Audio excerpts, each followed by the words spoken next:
It's the Abba podcast. Let's go. And the next guest on the podcast, we're blessed with the presence, our dear brother of ours, Abbas Soukie. Assalamu alaikum, my brother. Alaikum assalam. How are you, mate? Alhamdulillah, good yourself, mate. Talk to us about yourself, man. What did you just come from? I'm very well. What, just now? Yeah, mate. You had a bit of a trip over the weekend. Yeah, I just went to Queensland, Surfers Paradise. Yeah. So talk to us. Yeah. I just went to get in a run in Surfers Paradise. It was a short one. It was only about 42 k's, short compared to what I usually do. But yeah, it's just good up there. I love the weather up there. Love the lifestyle. So I try to go up there once a fortnight. Okay, so it's a frequent. So it's something you don't consider a long run. It was over 40 something k's. You're averaging 5 minutes 45, 50. You know, that's me about 1,000% effort. And it's something that's a cruisy run. Talk to us about the love that you have for the sport, where you got it from, because what you have done is absolutely phenomenal. It's something that I sort of just developed over the last, say, 15 months. I never used to be a runner. About October 2020, I started training, just high intensity stuff, a bit of boxing here and there. But since I've been running since the 29th of December, and I know that date because since then I've logged every single run that I've done, the distance, the pace, what I eat, how I feel on the run. I've been keeping a journal that I just log everything. So that's how I know. It was the 29th of December. That was my first run, and I've been doing it pretty much every day since then. Bro, that's crazy, man. So are you telling us the 29th of December is when you turned it around? Because I seen a photo not long ago. You went from 120s to your 77 kilos. So your journey started then. Yeah, so it started around October. I went through a bit of a struggle with something personal then. And it started around October. I just started doing high intensity training, not running, just a bit of boxing, a bit of rowing on the rower at the gym. And then I started running. It was the 29th of December. That's when I did my first run. It was 18 k's. And I remember after that run, I just felt butchered. Like my knees were, about to crack. And I remember sleeping with ice packs and things. It took me a couple of days to recover after that run. And yeah, it's just been almost daily every day last year. So you started in October and then you build your way 29th of December into 18 k's. Was there a plan to get to 18? Because in the last week, a lot of people that know me called me crazy. I went on 4 10K runs to try and sympathize, understand, put some context into this podcast because I'm really excited. How did you prepare for the 18 first go? Because I was struggling to get 2Ks in. Well, it wasn't really something like I'm new to running. Like it wasn't something that I really planned that I would enjoy. It was just something that I wanted to challenge myself. And at the time, I was doing a lot of soul searching at the time and watching podcasts with other athletes and a guy by the name of David Goggins. I came across him, and he goes from 0 to extreme very quickly. And I thought, you know what, I'm going to wake up tomorrow. I haven't run. I haven't really conditioned myself. So I said, I'm going to wake up tomorrow and I'm going to try to run from Brighton to Cronulla. And that was about 18 k's. And yeah, I did it. But by the time I got to Cronulla, I was absolutely butchered. I remember I went for a swim just to cool down the muscles. And yeah, and then I had to Uber it back to the Brighton. Hey, legend. I remember when we were youngsters, when we first got bikes, we went on a bike ride to Cronulla. Same story, man. I got to Cronulla. I'm like, I'm going to the station. I'm catching a train back. It wasn't Uber back then.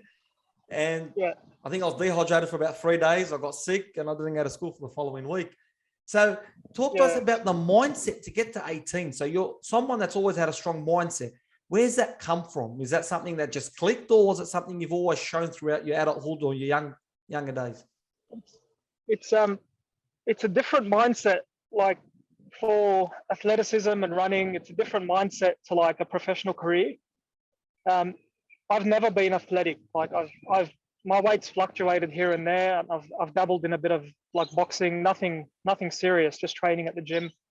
But it's a completely different mindset that you need to take into running long distances or cycling long distances. It's a mindset where and it's something that you develop over time. It's not something that happens overnight. But I remember on my first run, it was the whole purpose of it was I just want to see how far I can push my body and my mind, really, because it's really mental, And I remember on my first run, and I documented it in my journal, because I like to keep this journal where I look back, like a year from today, I look back and I think, how was I feeling then and how am I feeling now, just to measure progress. And I remember thinking on my first run that there's no way I'd be able to do more than 18. There's no way I'd be able to do, more than 50, more than 70. And it's something where, like, everybody who gets into these sort of, endurance training and endurance type events, they all have demons. And I know that might sound funny, but they all have demons where they like to push themselves and challenge themselves and go into a dark place in your mind where you just conquer your demons. And that's no different to me, 100%, man. Like, I've never clocked big Ks, but I always knew there was barriers I had to get through. I had to clear my head. Then whenever I was thinking too much or I was relying on the time too much, felt like I was doing more of an injustice to myself. So I had to take myself to a bit of a place, and then hopefully the Ks and the time goes quicker. And I found it might do that. So is that something you quickly realize that you got to find that place, get there and stay there for as long as possible? Look, it's for me, it's not so much physical, because like with me, I can just, if I wanted to maintain, a certain weight or a certain figure, you can just go to the gym 2 or 3 times a week and pump a bit of weights and you'll do that. But for me, it's more about the mental aspect and challenging yourself and building that resilience, because I used to have a coach who once told me that running long distances, cycling long distances, whatever you do that's endurance based, whether it's rowing, whether it's kayaking, hundreds of kilometers, running hundreds of kilometers, it's a metaphor for life, basically. That, so you start the run with a bit of excitement or a bit of, anxiousness, and then you get to a certain point in the run where you think, I'm in a dark place and I can't continue, my body is failing. And then as soon as you overcome that adversity, you're in a beautiful place. And that's basically life in a nutshell. You go through challenging times, and if you just have to, weather the storm and be a bit resilient, and then things improve. And that's how it is with my running. And that's probably why I enjoy running so much and setting challenges for myself, because it adds another dimension and it adds another level that you never knew was possible. 100%. Mentally speaking. Yeah, 100%. It seems like you never tapped in or never thought of this prior, and then the challenge came maybe from the Higgins podcast, and you were inspired to see where you could push yourself. Is that fair to say? Yeah, it's mate, look, I'll tell you, for me I was living a very comfortable life. Like, there was no real challenges, and there was, basically I was on autopilot. I'd go to work, I'd come home, I'd work at home. There was no real as I say, resistance, like the slightest inconvenience will frustrate you, and that's why I love running so much, because every week, every day, you go out, you put your shoes on, you go for a run, and you're experiencing that resistance, and you're building your mind to be more resilient and overcome these little obstacles that you have in life. And that's why I love it, and that's why I try to inspire people who might be going through a tough time. Just start running, because yes, it has the physical benefits, the cardiovascular benefits, but it also has massive mental benefits as well. Most definitely. But then you have to see on the other side of the spectrum, because I understand where you're coming from. A lot of people will be, or it's easier to be dismissive. A lot of people are going to say, these Ks, impossible to get to this time. Why do I have to put myself in such an environment? What would your answer be to someone like that? Because the majority of people, unfortunately, they don't see what you're saying. Well, it's only impossible if your mind thinks it's impossible, right? And that's how I started. When I first started watching, podcasts about ultra runners, I didn't even know that whole world existed, let alone that there are people running 100 kilometers for fun and people who run a marathon every week.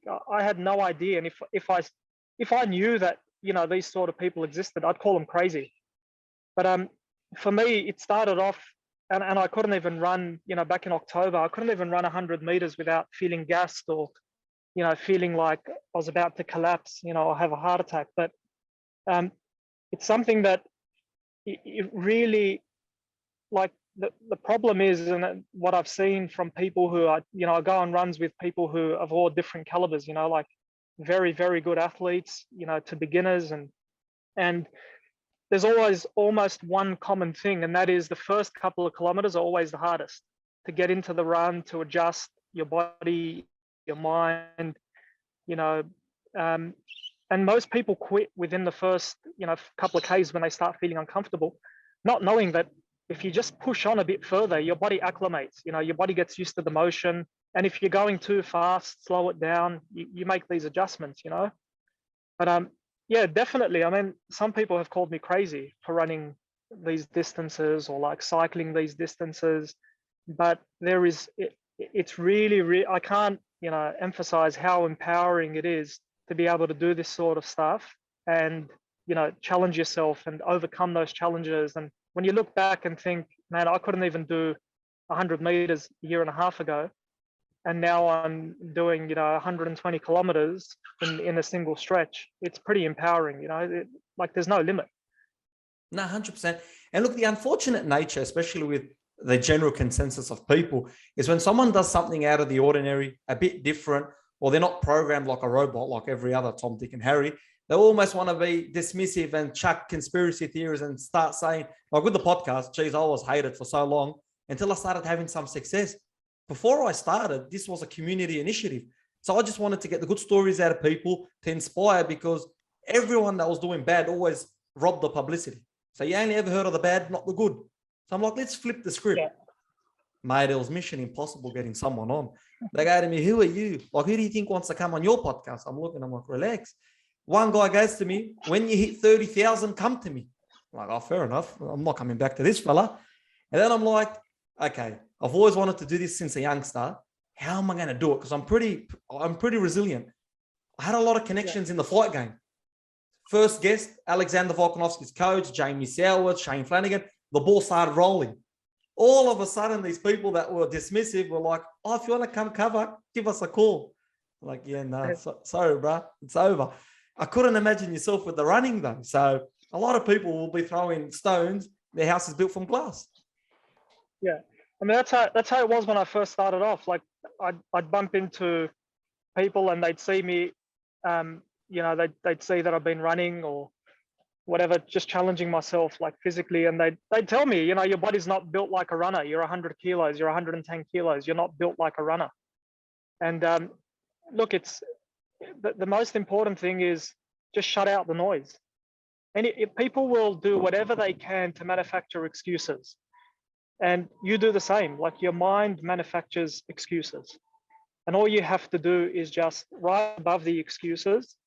And one piece of advice that I'll give anyone who wants to run or who wants to, do these endurance-based events, whether it's running, cycling, swimming, is just get started. Whether you're running 100 meters, 200 meters, 500 meters, it doesn't matter. The distance doesn't matter. What matters is consistency and just pushing yourself to do better than you were yesterday. And the results will come. Yeah, no, that's most definitely. So talk to us about the conditioning aspect. If someone now wants to come a novice runner, you've been there, done that, they want to do 10Ks, 15Ks, is that what, should they set the bar or should they just go and see where their body goes, or what should they be doing in recovery, pre, post, during? Look, I'm not an expert in this. Yeah, I can only talk from my own experience. Like I'm not a PT, I'm not a dietitian or whatever, but I can only talk from my own experience. But what I would say is never listen to your mind, right? Because whether you're a beginner or an expert, there comes a point where you start a run or you start a cycle or where you start an exercise, whatever it is, and your mind will always say that's enough, right? Your body's gonna give in, or your knees or whatever. Never listen to your mind. That's all I can say. You just need to, and there's this thing, there's a guy, a marathoner, probably the best of all time. His name is Eliud Kipchoge.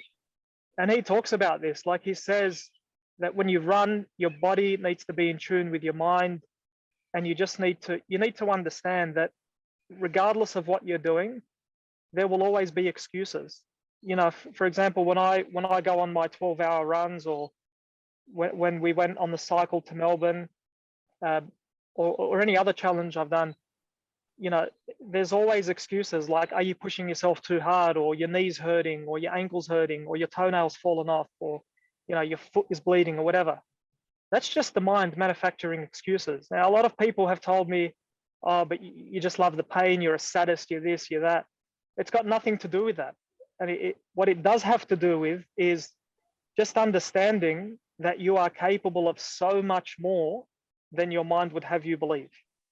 Yeah, no, it's most definitely. And something that resonates when you're talking, you look at history and you look at how people and civilizations grew and flourished. They must have, look at the pyramids, for example. How the heck did that get up without the cranes and without all these types of systems we have currently now? The humans have definitely gone softer over time, but if you push the bar high enough, you can exceed and do anything you want, like you're saying. Well, that's what it was for me. Like, it was basically, life has become very convenient, and it's become convenient to the point where if you want food, you order Uber Eats. If you want to go somewhere, you jump in your car and drive there. It's become very, very convenient to the point where, and I have this saying where, when life lacks resistance, create some. Yeah, and that's why every Saturday, since I started doing this, so every Saturday, probably since February last year, I've done an endurance challenge, whether it's running 42 Ks or 50 Ks every Saturday, or 100 Ks every Saturday, or whether it's like a triathlon event. But every single Saturday, I need to do something that just keeps my mind focused on what I'm capable of, and it's very, like I said before, it's very, very empowering knowing that you can go from not running at all to running 100 meters to then, running at events and coming versus athletes and coming second in a 12-hour race. Like, it's actually mind-blowing what you're capable of. No, it's crazy. We're going to get to those in details, because I need to know where your mind was and how the journey happened, because I'm flabbergasted. But something just to go off what you were saying. Now, for me, obviously, I'm a proud Muslim. Wherever I go, I'm Abbas. I don't sit down and change my name to Michael or whatever, or each to their own. Yeah. Something that resonated with what you're saying is, whenever you're too comfortable, something's up. And I'm going to paraphrase a tradition from a holy prophet, peace be upon him, where it's actually recommended to move when you're too comfortable in a certain area, in a certain space. Say, if I'm comfortable in the same suburb that I've been my whole life, and like you've said, I've stagnated and I'm not actualizing my potential, the tradition goes along saying, now it's time to flourish and go somewhere else and spread your wings. Also, if you look at the tradition from Imam Sadiq alayhi salam, also the descendant from the Prophet, peace be upon him, it's always, in business, you're always encouraged to be your own boss, master of your own destiny. So if you're a worker or an employee, the goal is to be an employer. So it's never to stagnate, it's always to grow. You look at traditions also from the Prophet, I'm just going off the top of my head. If knowledge was in China, go to China. And back then, China was a distance from the Arabian Peninsula. And if you were to look at the Arabians there, they were illiterate. There was about 6 or 7 that could read and write. So it's always about going above and beyond. And unfortunately, the culture, may it be pagan mentality, may it be just laziness or tribalism, it's actually stunt the growth of humans, because everything that's easy that's what we're going to do. We're not going to question, we're not going to challenge, we're not going to get out of there. Does that resonate in any way, shape, or form? From a mental aspect, yes. And that's like I said before, that's part of the reason why I got into why I think I love it so much, is because it breaks the monotony of daily life. Like, people are, and I say this to all my mates, anyone who I've gone on a run with, anyone who I've cycled with, I say it to them, and basically, people are on autopilot. Like, they wake up, they go to work, they come home. And I understand, people have responsibilities. Like, I've got responsibilities, but there has to come a point in your life where you realize that life is more than just about waking up, going to work, coming home, working and sleeping, And that's why I love what I do, is because it allows me to break the monotony and it allows me to constantly grow. You know, like things that I never even knew were possible are now possible. And I understand myself on a far deeper level than what I would ever understand if I didn't do this sort of stuff. You know, things like becoming patient, things like understanding what triggers you, things like how to deal with emotions and how to deal with adversity. And all of these things lead to a deeper understanding of yourself. And that's what this sort of training does. It doesn't only improve your cardiovascular system or your muscles or your conditioning. It really allows you to understand yourself on a far deeper level and give more to people as well. Yeah, no, that's so true. And I'm nearly sure you won't remember or recall. There was one of the runs where you were running in Brighton and I'm coming, I probably was walking on the other way. So we've crossed paths. And you got to remember, I'm not a runner, not an athlete. I was never introduced to this community until recent. I had Jock on the podcast and the brother Ali Najm as well. Any school carnival, it was a day off for me. But so same as me, yeah. So I tried to get involved. Like I tried to start new things, you know what I mean? So I seen you on a run. Yeah. We crossed paths and you just, you know, not even stopping by because I don't expect stop by, just saying hello or waving or just nodding. I'm like, wow, that's really nice and genuine. This bloke is doing times that I can imagine and Ks I can imagine. And then I start to see it's pretty normal in the running community to make sure your head wobble, a wave or a nice gesture, and you're giving back on the podcast. So everything you're saying is actually resonating. So I'm trying to give. Yeah, it's like, look, the thing is about running or to a lesser extent cycling, it's all about gratitude, right? It's all about understanding that you can do something that a lot of people can't, whether it's because of disability, whether it's because of, you know, people are far too gone where they don't have the energy or the motivation to do it.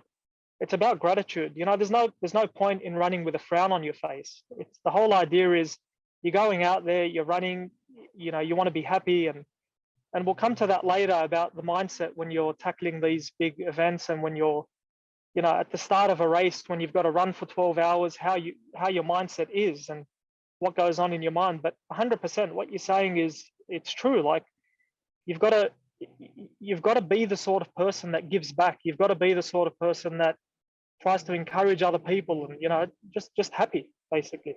Most definitely. And something that I know about yourself now, you're successful, God willing, in your professional career and also in the endeavor that we've touching on and the mindset around that, right? Growing up, people like what you've described, the people that I was exposed to were people that showed the opposite, contradicting gratitude, contradicting fair play and sportsmanship. I was brought up in an environment where the norm was irrationality. And then it's only until I started to rub shoulders with elite athletes, world champions. I've been in the corners or in the locker rooms walking out with athletes that are in the top 10 in their divisions. I see, contrary to what I thought, the focus is there, but the demeanor isn't.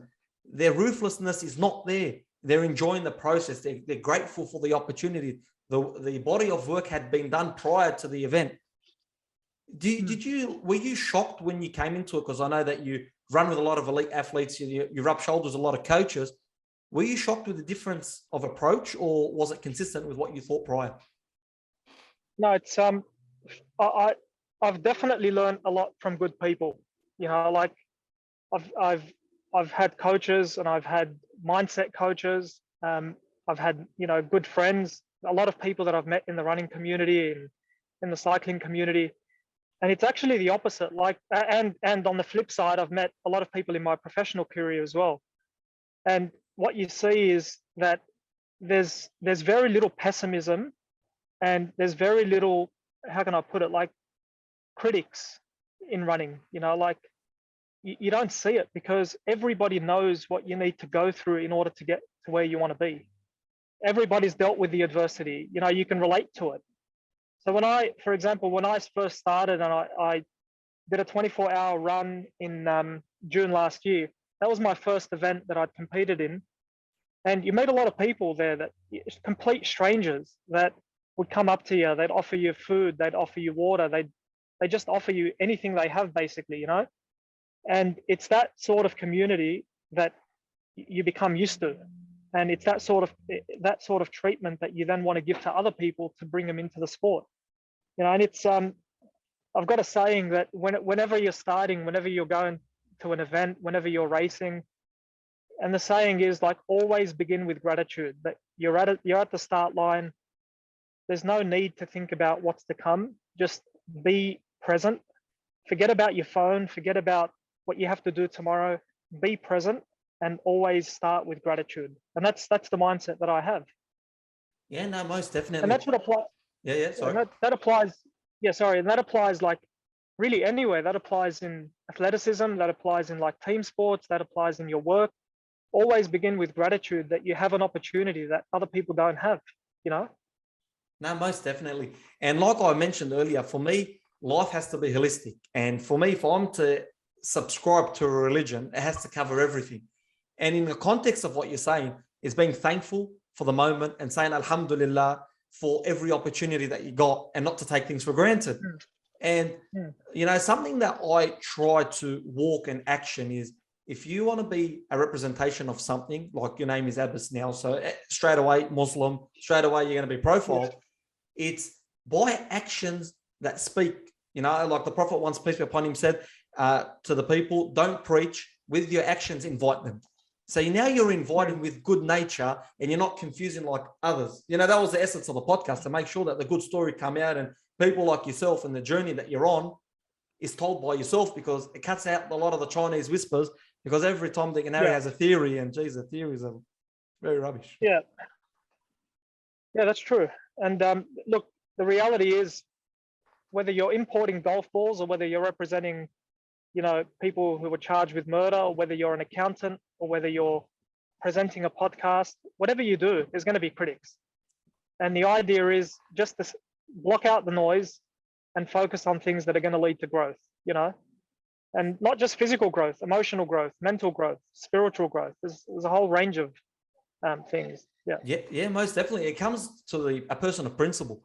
If you're a yes man and everyone likes you, you're not much of a person of principle. If you got some lovers and some haters, or you've stood firm and you've stood your ground and you're really someone of good nature. You must be doing something right if you've got haters, mate. 100%. Look, you got to have a bit of both. I don't want too many haters. I'll need subscribers and viewers. We're having a good chat. You can grow from this combo.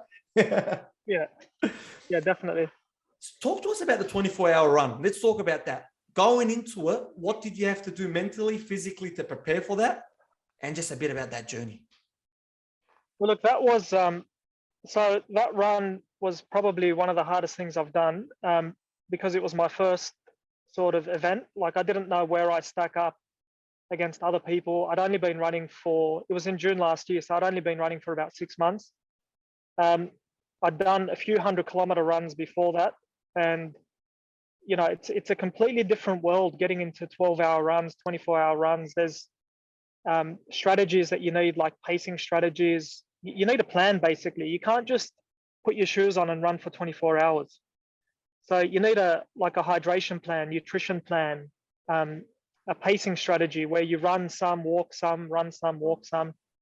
And for me, I didn't have any of that. It was just, for me, it was getting out there, running around the track, and just seeing how far I can go, basically. And I remember it was about 70 Ks into the run, so about 7 hours in. And I think at the time I was coming third. But that means nothing, because you've still got another, 17 hours to go, That's crazy. Just for the viewers, is this a round track? So is this an open run, or is this a track run? Yeah, so this was a run around the 400-meter track. Oh, okay, yeah. And to prepare for it, I'd done a few. I don't know if you're familiar with Walleye Creek, the area Walleye Creek. It's like Cahill Gardens. There's a 400-meter concrete track around the cricket course, like a cricket pitch. Okay, yes, I got it. Yes. Yeah. So a few weeks before the event, just to train myself, I ran around that a couple of times. And so when I say a couple of times, I mean like 60. I ran 166 Ks around that track. Okay, that's not a couple. Yeah, and I was listening to the same song for this whole 66 Ks, just to sort of condition my mind that it's going to be boring and you just got to put up with it, regardless of what you're going through. You just have to keep pushing forward, And so we got to the race day. I remember I was pretty excited, anxious, obviously, because it was my first one. And ironically, the guy who won it, his name's Joe Ward. And if anyone wants, sorry for the advertising, but if anyone wants a top running coach, it's this guy, Joe Ward. Look him up. So the guy that ultimately, I didn't know Joe then, but the guy that ultimately won it is now my coach, Joe Ward. And he, so I started the race, obviously, 7 hours in, 8 hours in, I'd done 70 Ks. I think I was coming third at the time. And then I had these really bad shin splints. And that was 70 Ks in. And I realized that later, like months later, that the shin splints were actually because of the shoes. I was wearing the wrong shoes. That's how new I was to it. So then 70 Ks in, at the time, my longest distance run was, I think, 101 Ks. And I then decided that I was just going to break my personal best, because like literally I couldn't walk, like I couldn't put any weight on my left leg, because that's how bad the shin splints were.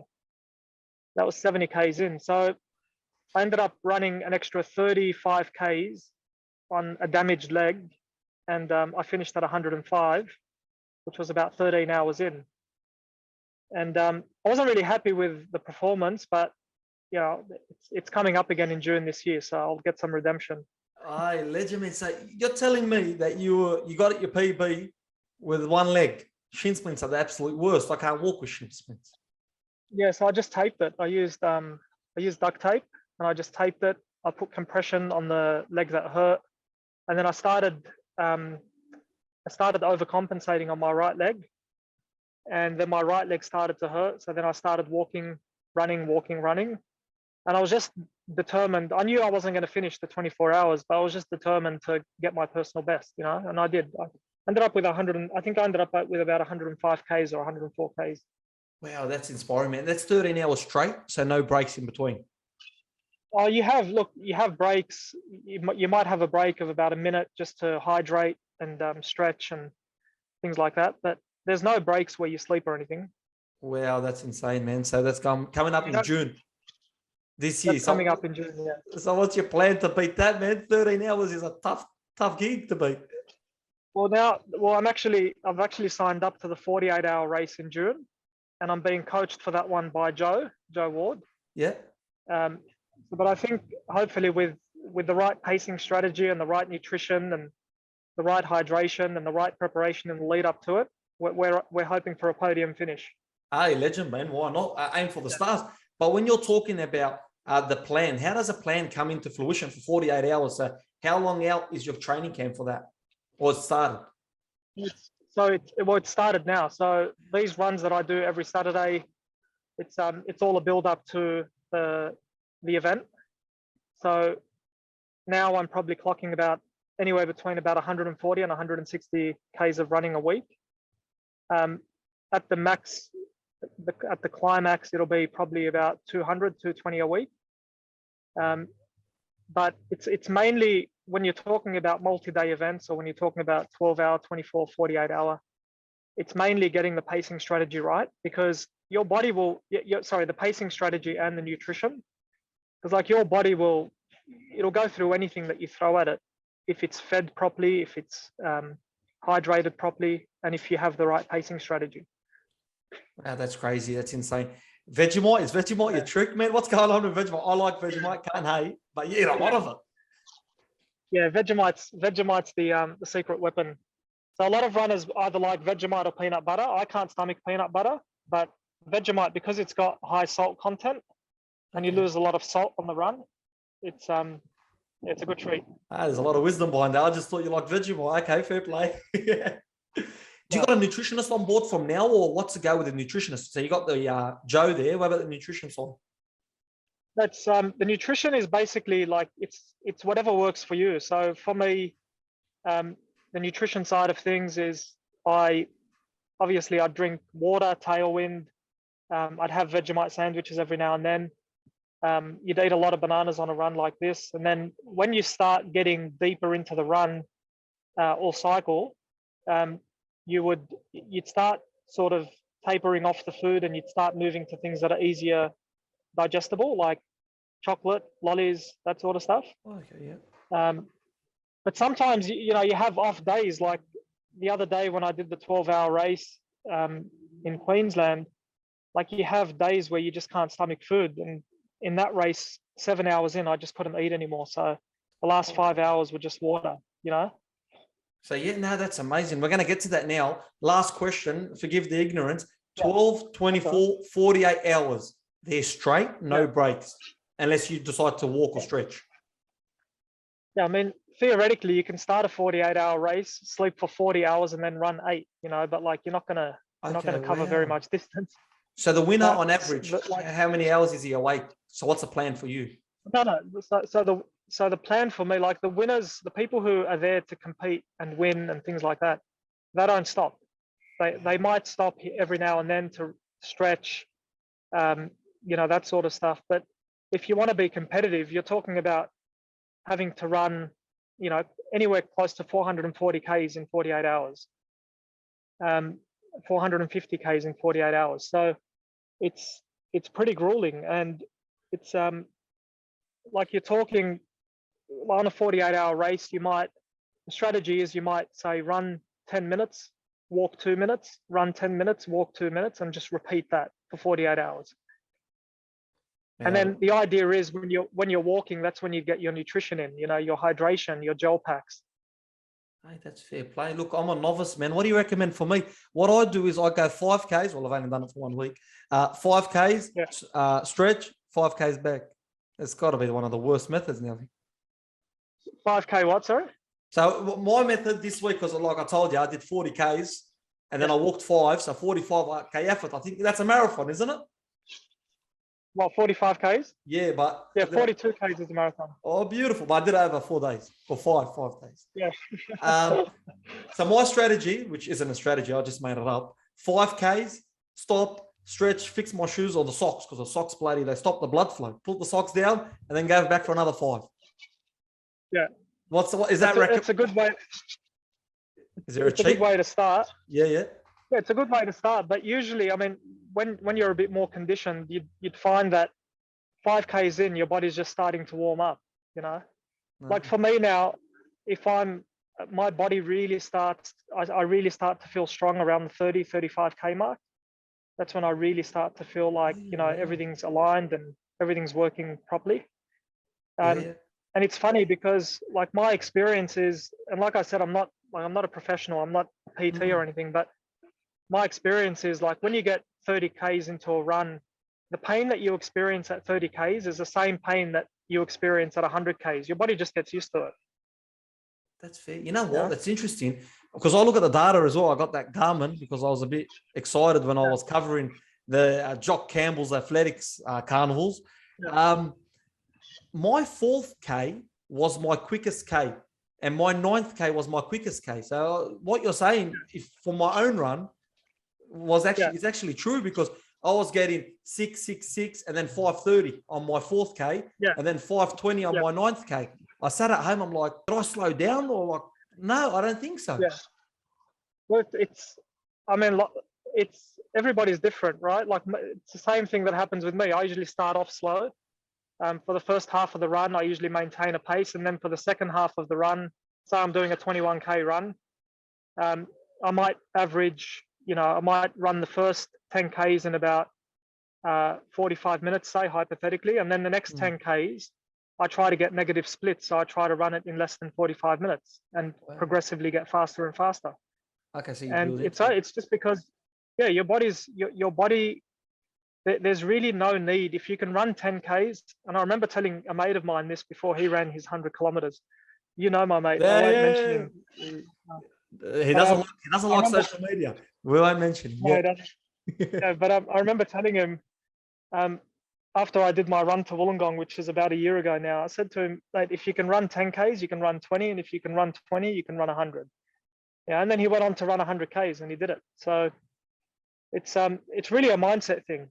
And it's a mindset where no matter what you're going through, and you really need to prepare yourself before, like this is for anyone who's aspiring to do this sort of stuff. It's not really a message for like the professional guys because they'll know this plus more.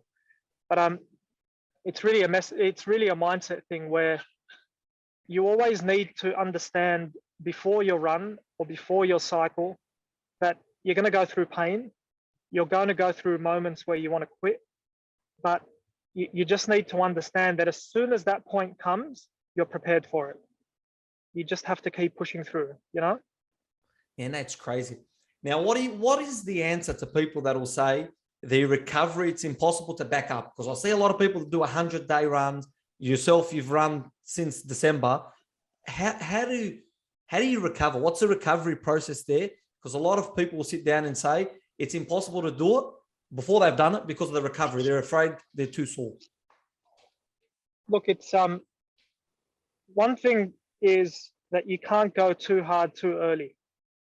And I know it sounds a bit ironic that I'm saying that because my first run was 18 Ks, but thinking back, it was actually pretty stupid to do that because it took me about 4 or 5 days to recover from that run, or 3 days, I think, to recover from that run.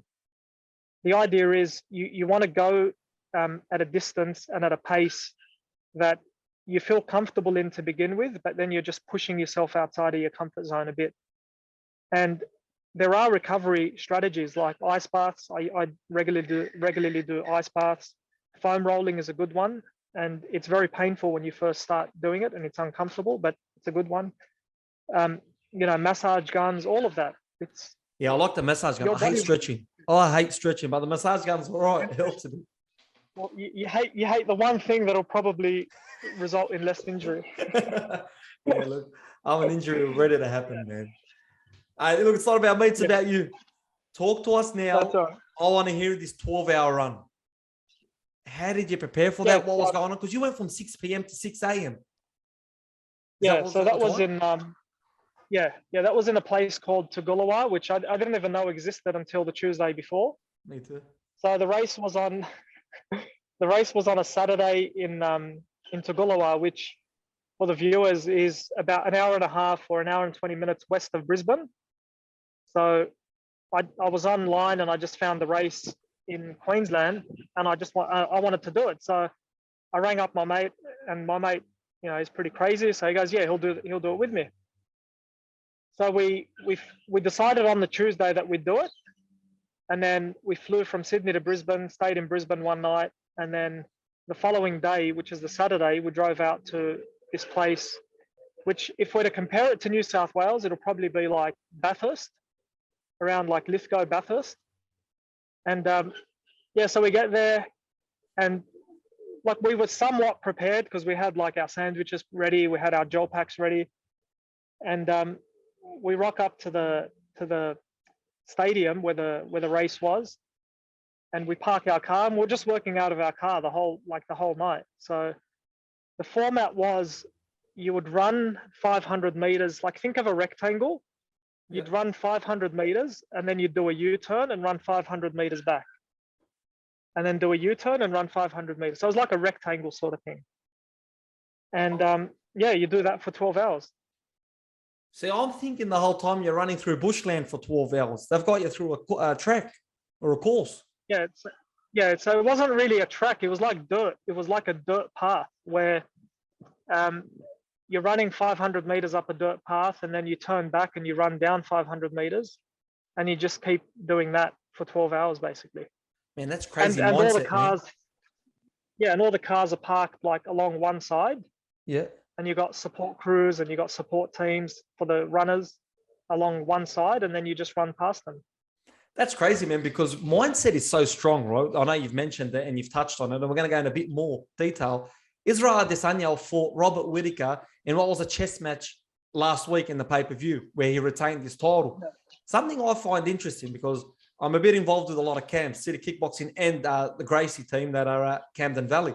One of the coaches was screaming out to Israel, don't get bored, because he felt like that something he was doing triggered maybe something he'd do in training where a lapse of concentration would come. You said earlier where you listen to the same tune for 166 Ks or in preparation for a race, preparing your mind not to get bored or complacent, you got to get through that barrier. Yeah. Yours is about 600,000 times fold than that. The guy couldn't keep it for 25 minutes. Yeah, look, it's a different challenge. Like it's really hard to describe the mindset. Like it's something that people have to just go out and do because everyone's different. Yeah. You know, it's really hard to start a race at 6 o'clock at night, knowing that, you know, a lot of people are asleep. When you get to midnight, you'd say, you know, this is when I'd be asleep. You just have to shut all of that out. And funnily enough, I rang my coach, I think it was the Friday before the race. And so I signed up for it on Tuesday. The race was on Saturday. And the Friday before, I rang him up and I said, hey, by the way, I'm doing this race. And I didn't really give him much time to prepare me mentally for it. But he gave me some good advice. And the one piece of advice that he gave me very early on and then repeated it on Friday is you need to get your mind in a particular mindset where, like, there are three kinds of mindsets when it comes to these sort of things. You know, you've got the mongrel mindset where, and now I'm using his words, yeah. So I hope he doesn't kill me for taking his advice and sharing it for free. But there are three mindsets when it comes to, like, whether it's running long distances, cycling long distances, rowing long distances. There are three mindsets. The first one is the mongrel mindset, where you start and you just want to eat through the race, you know, and you just want to keep going as fast as you can, and eventually you're going to get gassed out. The second mindset is what's called the scientist mindset, and that is when your mind goes into overdrive and you're just constantly thinking about food, you're thinking about your water, you're thinking about you're looking at your Garmin thinking, how fast am I going? Where am I going to be in 3 hours? That's called the scientist mindset, where your mind is just so busy doing these calculations, and you'll drive yourself crazy if you do that. And the third mindset, and this is, you know, the advice that he's given me is the happy hippie mindset, which is you basically see the good in everything. You know, whether your knees are hurting, you run past a tree and you you look at the tree and you think, wow, you know, you're just in that state of mind where everything feels perfect. And that's really the mindset that you need to go into when you're running a race like this. You can't think of what's to come because you'll just drive yourself crazy. Most definitely, man. And it's so empowering, the mindset. It's crazy because growing up, like I said, I always tried to rationalize things and see where I can draw lessons from. And the biggest lesson, I think you'd resonate with me, if the audience don't know, a quick Google search, the Battle of Karbala, forever. Because that was the only time I ever went to the mosque. I went to the mosque for these 10 days and I learned the lessons. Then I came back, I got older. I'm like, I got to get to delve into it, read a couple more books, see and suss out if what I'm hearing is what happened. And the nature of the third mindset that you gave was Imam Hussein alayhi salam to a T. They cut the water off for 3 days prior. They take out the whole mission. He was going to a certain area. He got intercepted. Long story short, they wanted the Pledge of Allegiance. He didn't give the Pledge of Allegiance because, like we mentioned earlier, man of principle. They kill off his friends. They kill off his family. They kill off his whole offspring. He's the last one there, but he's still remaining thankful to the Creator for the opportunity that he's given and the test that he has. Because if you want to see human perfection in a moment, it was in that difficult moment. And how he saw the beauty in it, geez, I'll never understand. So it's funny how that resonates with everything. So even with something as grueling and tough as the challenges that you endure, you always have to find the positiveness, the thankfulness that you're growing as a person, you're exceeding expectations, or you're just putting yourself out there where it's something that you appreciate. Because the soul and the mental health, it's something that's all inclined, because when your wise reflection is so important. There's a tradition from Imam al-Qadim alayhi salam that says one who doesn't reflect is not from us. Because when you reflect on what you've done over the last year and what you're continuously doing, like even the responsibility of knowledge is given. Imam al-Baqir alayhi salam, you pat yourself on the back in a way where, okay, I've got to lift the bar next higher because I'm inspiring generations to come. Because there's a lot of people in the area that have started running, myself included.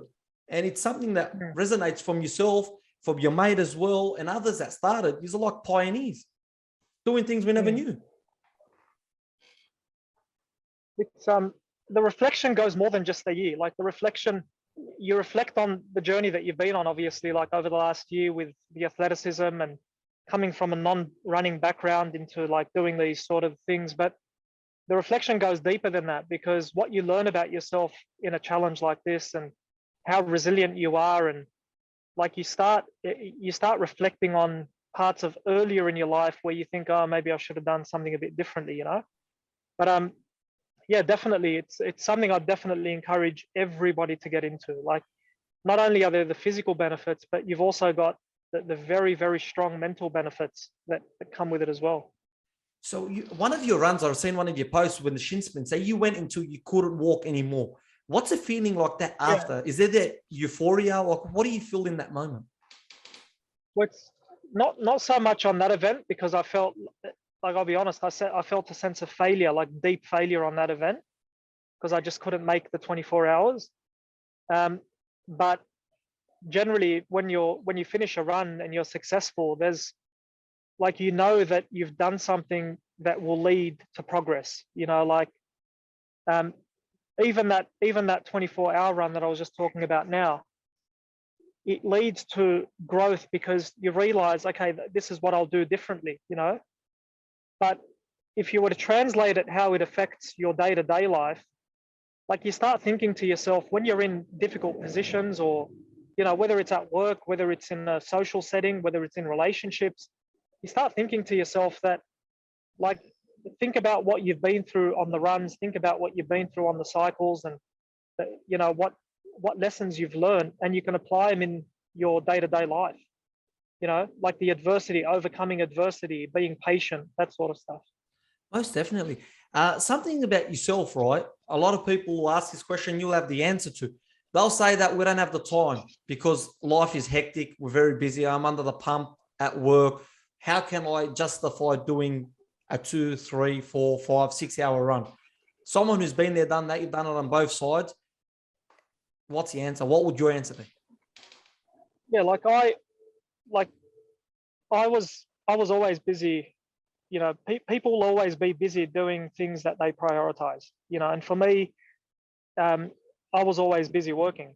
So it got to the stage where I'd be working, you know, 16-hour days, even on weekends I'd be working, until I decided, you know, work-life balance, there needs to be a degree of work-life balance, you know.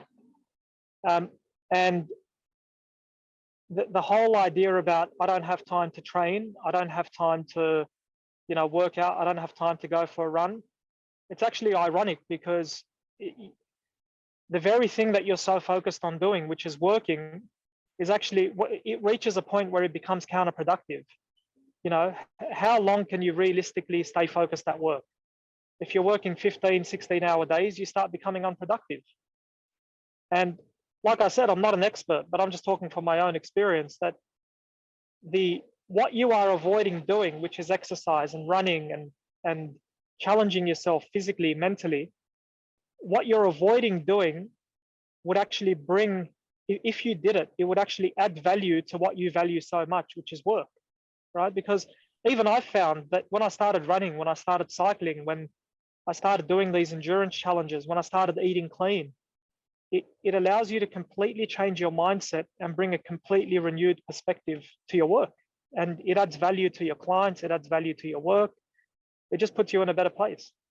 No, it's crazy. That's so true. Because I look at myself like this is a platform where we keep it real, keep it 100, you know. You're telling us from your experience. That's all we want to know. Like, you are an expert because you're an expert in what you know what I mean?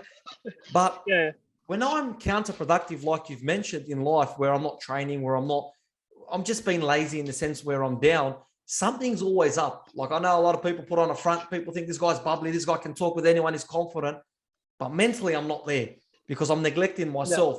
And then I might turn to food, because I'm someone who also fluctuates with weight up and down, and it's either I'm training, not training, I'm 100 or 0. There's no in between with me in that. But if I'm to be truthful and honest with myself, something's wrong, whether it's emotionally, whether something's troubling me, and I just don't want to confront it, or I just don't want to accept it. I move away from something that'll make me productive in every other facet of my life. Something I resonate with as well.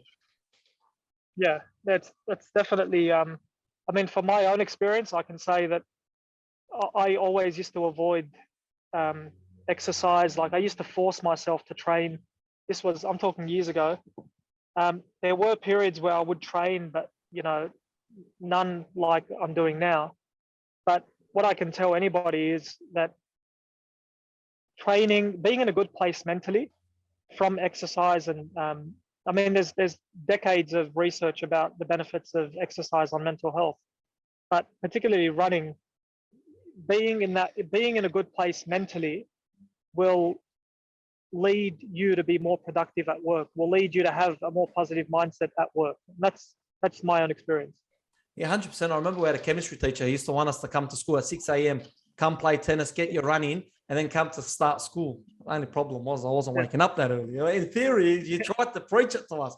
I just didn't believe the fella. It turned out he had a point. Yeah, definitely did. So you've done the extreme 12 hours where it's mentally preparing, and you've 24 hours. We're looking to 48 hours.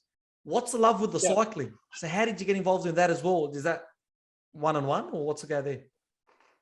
It's basically along the same idea that I love to challenge myself and just push myself to do things mainly for charity. Like it's mainly charity based. But the cycling, I started cycling in around it would have been around probably September last year, September 2021. And around the time that I started cycling, I decided with a mate of mine that we'd ride down to Melbourne. And when I first started, like, because the running complements the cycling and vice versa. When I first started cycling, I wasn't really that keen in on it, but then I decided, because I've built my body in a way that it's conditioned to run, I want to try something a bit more challenging, and that's where the cycling came in. Oh, beautiful. Okay, so the cycling. How did you build to the Melbourne trip? Because I remember I was in Melbourne. I was on a live. You had Musa and all the boys commenting. Abbas, Soukie needs to come on the podcast. He's currently on a bike ride to Melbourne. I got tired reading. I'm like, what do you mean? I got tired. I was fidgety on the plane for an hour and a bit. Yeah. How'd you get there, and what was the lead up, the preparation? And talk to us about that journey. Look, that's probably one of the most special things I've ever done, because the training that went into that, the mindset that you have to have, and the struggles that you go through on a ride like that, it's unmatched with anything else, unless you're going to go bigger than that, right? And what we started doing, my mate and I, was we started with a few big rides, like, we're talking what would have been big rides back then, 100K rides, 200K rides, cycling for like 10 hours nonstop around Centennial Park, that sort of stuff. And the idea was we just wanted as much time on the saddle as possible, just to condition our bodies and condition our asses. Sorry for the viewers, but man, I was going to mention that. Yeah, it's good that you mentioned it, man. It hurts when you sit on that bike. Yeah, it hurts. So the idea was just get as much time. Sorry, just give me one sec. Just get as much time as we can on the saddle before we went. And we had 6 weeks, I think about 6 weeks to prepare for it. And we were cycling pretty much 4 or 5 times a week in the lead up to that event. So wow, so there's a lot of, do you need any COVID passports, because areas and you're cycling at Centennial Park? Yeah, we probably did, but no one's going to question two people on a bike crossing the border. No, legend. So what mental barriers and what did you have to go through with that? Because how long was the journey, and was it all continuous? Any stops, any sleeps, any pit stops? Yeah, so it was so we left like Arncliffe area around midnight, 1 o'clock in the morning, I think, or maybe midnight on a Friday night. And the idea was that we'd get there within 48 hours. So we'd get to Melbourne within 48 hours. And so we cycled the first 363 Ks. Can you hear me? Because there's a bit of noise in the background. Yeah, no. Is it all good? Yeah, so you cycled the first 363 Ks? I got these mega headphones. I can hear what my neighbors are doing. Oh, good. So yeah, I can hear everything with these. All right, so we cycled the first 363 Ks from Sydney to Gundagai. And that took us about 15 hours or so. And then the idea was that we would stop in Gundagai for a short stop, and then we would continue to Melbourne. I'll just move. Give me a sec. Yeah, no, all good, all good. Yeah, so we went from Sydney to Gundagai, and that was about 363 k's. That was on day one, and then the idea was we would stop at Gundagai for about, just for the night, and then we would ride to Melbourne the following day. So what happened is as we were getting into Gundagai, so this is about maybe 300 kilometers into the cycle, we rode through a really bad storm. And I remember it was like a superstorm, and we're seeing it form like on the road when we're cycling down probably about 35 k's an hour. We're seeing the clouds form in a superstorm, and like the lightning was literally hitting about 500 meters away from where we were. Oh, wow. And and I remember telling my mate, switch off all your electronic devices because, you don't want to be hit by lightning. So anyway, eventually we ended up getting to Gundagai. There was a lot of challenges on that first part of the trip. Like we started getting numb in our fingers. Our hands started getting numb. There's a lot of challenges like flat tires. You got to change the tires, the tubes. But anyway, we made it to Gundagai, and we stayed there until the storm cleared, and then we left the following day at about 7 o'clock at night. Wow, so talk to us about the mentality in that. There's lightning, the weather, the elements are against you, the things are popping. Anywhere in your mind, you start questioning yourself, like, what's going on there? Look, it's cycling, like from my experience, cycling is a lot easier than running. But when you're cycling those distances, you're in the middle of nowhere. You're with your mate, and that's all you have. You're riding on a long stretch of road by yourselves in the middle of nowhere. It's freezing cold, and I'll come to that story in a second. But it's really a mindset where we set out to do this. We're going to be hit with obstacles. We're going to be hit with challenges. It's just a matter of problem solving and keep pushing forward. And there were a lot of obstacles on that ride because my back brakes, they stopped working. So that for about 70 k's or something, my back tire was rubbing against the brake, so it was creating more resistance, and it made it harder to cycle. Like I couldn't get a lot of speed on the bike, and every time I'd pedal, I'd be pedaling with resistance because the back tire is hitting the brake. So it's just a matter of problem solving. So when we got to Gundagai at the end of the first day, I just ripped off the back brakes altogether, and I continued the journey to Melbourne 500 k's with only front brakes. But then that creates more problems, like you start wearing out your front disc brakes. You can't go as fast as you want to. So it's just and it's like life, you're going to be hit with obstacles. You're going to be hit with challenges and things that you didn't expect. It's just a matter of problem solving and just keep pushing forward. It's persevering, because it's easier to stop and quit and shut up shop. Like there's been times I'll even say about myself, the podcast, we're only a 1 year old, but I was copying a lot of hate probably 4 months into it, where so much so if I did an episode, I'd get calls from randoms. Like honestly, I don't even know I don't have their phone number saved, and they're just having a go because I talk every subject. You want to come on, have a chat, be you, I'll be me. If I can learn something, I'll learn something. If not, I'll look like a fool. It's on camera. Fair enough. Don't mind. But everyone felt like they had to tell me what I can't be doing and can be doing. So they were policing it. I stopped for a while, man. I stopped probably for like a month, and I thought that's it. I'll give it up. But then I was like, no, that's not how I'm going to do it. Found myself back, and I'm back on the wagon, man. I'm not letting it go. So I couldn't imagine with you and all that.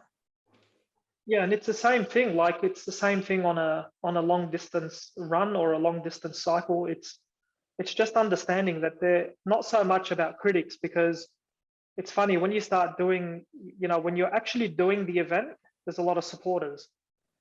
When you finish the event, there's a lot of supporters, but it's just on these sort of individual obstacle, like challenges, like cycling to a different state or running those long distances.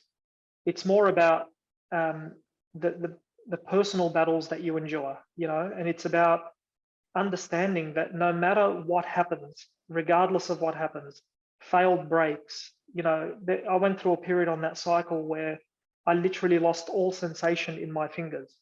There was zero feeling in my last 2 fingers on both hands. So what do you do there? And so you've lost you the just keep feeling. going. Oh, you don't stop to try to regain nothing? You're not moving, shaking? No, you just keep going. And it's a problem for later, not for now, you know. I mean, that's how I would do it. I wouldn't advise anybody to, you know, I'm not giving advice to anyone to go and do that.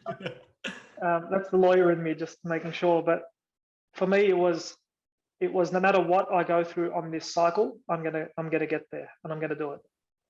And I remember being there were some very, very challenging parts of that ride, you know, where the second day when we first started, it was beautiful weather conditions, you know, it was nice and warm, beautiful weather conditions. And then as the night went on, we're talking now probably about 400 Ks in, 450 Ks in. As the night, as it got later and later, probably about 2 o'clock in the morning, mate, it was freezing. Like my mate and I, our feet were literally frozen. It was probably about 5 degrees. We weren't like dressed properly. We were wearing, you know, just thin jerseys and the bibs, the racing bibs, and it was freezing. And we could have called it quits then, you know, but the idea is just keep persevering and focus on the positives, focus on, you know, how good you feel in that moment or how good you're going to feel at the end of the ride, you know, the sense of accomplishment. And that's life. That's crazy, man. Look, anyone can say it, but you've done it. So to push through those, it's got to be something like you look back on and say, wow. Like, do you ever sit back or is it too early?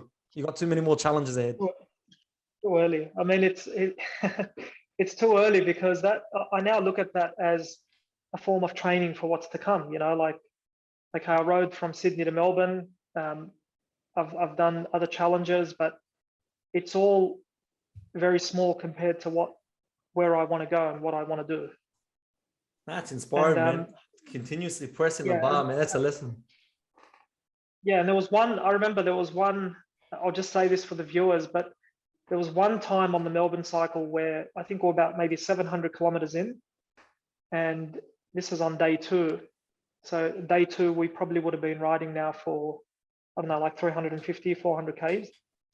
And I remember feeling this feeling where I was cycling and I called my mate who was riding near me and I told him, mate, I'm just going to go ahead, you know, because I had this unbelievable urge of energy just to get it out of my body.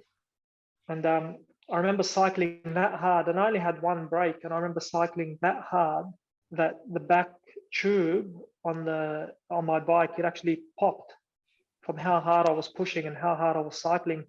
And that's the sort of, like, I really feel that I tapped into something there, because most people, you know, you would think after cycling for like 16, 17 hours, you'd be tired, you know, but it wasn't like that at all. It was like just constantly had this energy, you know. That's crazy. It's actually incredible. It is, man. That's actually so like, wow. I don't know what more to say than that. So when your mate comes back and the tire pops, how does that get fixed? Like, what's happening? You're in the middle of absolutely nowhere. Yeah, so we carry tubes with us. So we're carrying spare tubes. We're carrying a repair kit. So if a tire gets popped, you have to rip off the back wheel or the front wheel, whichever one's popped, and then you got to repair it on the side of the road. And because I'm so new to cycling, I literally learned the day before how to repair a tube. I had no idea. I'd never repaired a tube in my life before the Melbourne cycle. Wow, that's crazy. And it was it's very, very challenging. And this is what I mean by the mental aspect, because imagine riding for like 17 hours, then you got to change your tube, your fingers aren't functioning properly, you literally can't. And the funny thing is, like, when I got to Melbourne, I was trying to carry chopsticks because I went out for dinner and I couldn't even carry chopsticks. There was no sort of grip. I had no grip left. And to change a tube when you have no grip, and you and your mate, you're both frustrated, you're both, tired.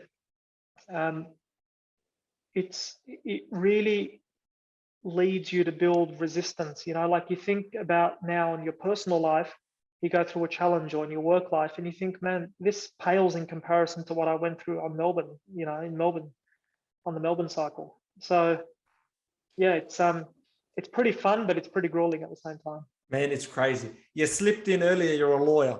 How has your professional career now went since all this? Now you're physically in supreme shape. You're always lifting the bar. Now you spoke earlier how everything lifts when you channel in, when you prioritize, a healthy lifestyle and healthy training. Have you felt in your professional career any change? In the mindset, yes. In the sort of positivity that you bring to the job, in the interactions that you have with the clients, it all changes. Like as soon as your mindset changes, and the way that you deal with pressure, and the way that you deal with stress, and the way that you deal with challenges, as soon as that changes, everything in your life changes, whether it's your work, whether it's personal relationships, whether it's relationships with siblings, parents, partners, whatever it is. Well, I can only imagine your tolerance now is impeccable. Jeez, if I'm going to bother you now, I think you'll be sweet. It'll take me days to get to you. No, it's all good. Nah, legend, man. So now we're looking towards our next challenge. Now you've come back you went Surfers Paradise to Byron in preparation for the 48-hour challenge, was that? Yeah, so the 48-hour challenge is in June. It's called the Southern Sydney 48-hour track run, and that's in June. So you're doing anything you can do in preparation for your runs to get to the next level. Now I've seen you commented on something, because I'm in a lot of groups because of the podcast. You got to reach out to a lot of people.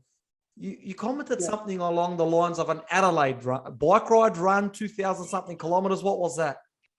You tagged someone. No, so that's a cycle from. Are you talking about the Sydney to Darwin cycle? Is that the one you're talking about, or? No. I think I was talking about an Adelaide one, something towards Adelaide. Is there anything in the plans for Adelaide? Yeah. There's a run, but I don't know the dates yet for that one. But it's a run from Sydney to Adelaide. It's a staged race, so I don't know the details about that yet. They haven't revealed the details. Okay, I had a heart attack because I thought it's one hit to Adelaide. It's not. It's staged. Yeah, it's a staged race. I think you have to run like 120 k's or 150 k's a day continuously. Oh no, legend. And what about the Darwin run? So what's going on with Darwin? No, the Darwin's a cycle. So we're cycling from Sydney to Darwin, which is about 3,000, just over 3,700 k's. Is that August? That's going to be at the end of the year, because I've got to take time off work, obviously. Yeah. So that's going to be during the holiday period at the end of the year. We're going to do that one. No, legend. So you're building up. Yeah, sorry. Yeah. So that's cycling from Sydney to Darwin, non-stop. Obviously, we'll stop just to sleep and have breaks, short breaks. But we're going to try to do it in 8 days or 9 days. Wow. So you're continuously pushing the bar higher and higher. Mate, you're doing all of Australia. We're going to call you Mr. Australia soon, huh? You've seen every corner. People don't see these places. There's a lot to see. I know, definitely. We are really blessed to be in this country that has absolutely everything in there. Talking about being blessed, there's an opportunity that you're going for. Yeah. It's called a Guinness World Record. Talk to us about that. What's the inspiration? Did you ever dream of attempting anything to put yourself in the Guinness Book of Records? Well, no, other than eating and sitting on the couch, to be honest with you. But it's it's a Guinness World Record for the longest distance cycled in 7 days continuous. So the idea is you start at a particular time. So you start at, say, midnight Monday, and you go for 7 days nonstop. And the current record is 3,507 kilometers. And I want to try to break that in August this year. Wow. So we're looking to break a world record.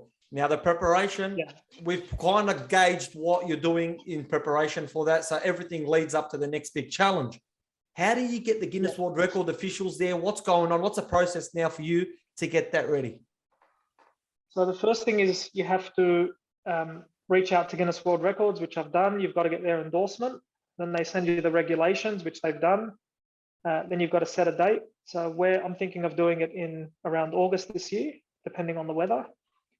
And it's basically just jumping on a bike. And it sounds a lot easier than it is, but jumping on a bike and cycling 3,508 kilometers over 7 days, which is about 501 point something per day.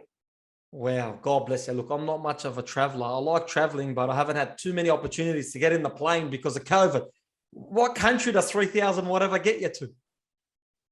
So what I'm going to do is I'm just going to find a track around Sydney. I'm going to stay in Sydney for the 7 days and just ride the same sort of track. So somewhere that's not busy, somewhere that doesn't have a lot of elevation. I might just find, a 30, 40, 50, 60 kilometer track and just go around that for 7 days.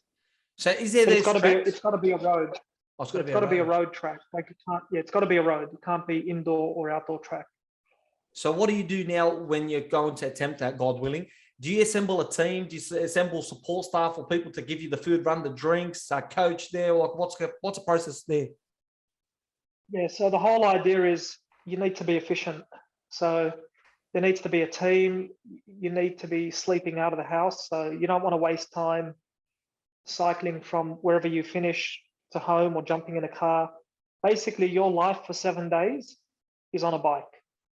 And what that means is you might be cycling for 20 hours a day, 21 hours a day, and you want to be sleeping where you finish. So if the track, let's just say hypothetically the track is around Brighton, you'd want to have a motorhome in Brighton so that when you finish cycling, you just go straight into the motorhome, sleep for 3 hours. Someone will work on your bike to make sure it's ready for the next day. And then you wake up in 3 hours and take off again for 21 hours. 100%. Would you prioritize as well recovery, like the ice baths and those things that you put your legs in? I don't know, the compression stuff or anything like that, or no? Yeah, you'd need to recover. Obviously, you don't want to go too hard out on the recovery because you don't want your muscles to seize up.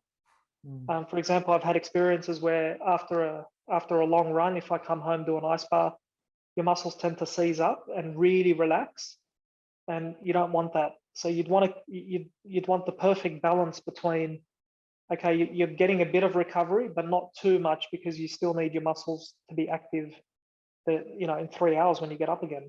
Wow. So how many hours of sleep would you look to get? 3 hours is, geez, not that much for the amount of exertion that you're going through. Yeah, 3 hours. Wow. And when do you start preparing for that? Like when do you start sleeping 3 hours and getting up and being active, or do you already do that? So it's sort of what we're going to start doing that. So when I say I'm training with my mate for this event. Like we're sort of training together, but we've got a few 24-hour events and 36-hour events coming up over the weekend where we would, for example, run for 24 hours non-stop, cycle for 24 hours non-stop, cycle for 36 hours non-stop. So just to get your body into the rhythm of being able to maintain those high levels of exertion, or even just maintain a sort of active status for long periods of time. Mate, honestly. And before the Guinness World Record. Before the Guinness World Record attempt, I'll probably peak at about 3 days of cycling non-stop, no sleep, just to get the body conditioned for it. So do the Guinness World Record bring a camera crew and everything to record, or do they just bring their officiators? Yeah, so there's officiators that come, and then there's ways of measuring the, just to make sure that nobody dodges it up. You've got to measure it, you've got to record it. So for the full 7 days, there has to be continuous recording of the event. Otherwise, they won't recognize it, and that I've got somebody in place who's only looking and only responsible for sorting it out with Guinness World Records. Because obviously, I'm not going to be able to think, day 3, day 4, day 5. Your brain's going to be fried. All you know is literally jump on the bike and cycle. That's it. So the person recording is from your end, not from their end? My end. Wow, that's a lot of Yeah. responsibility, man. That guy's just as important as you.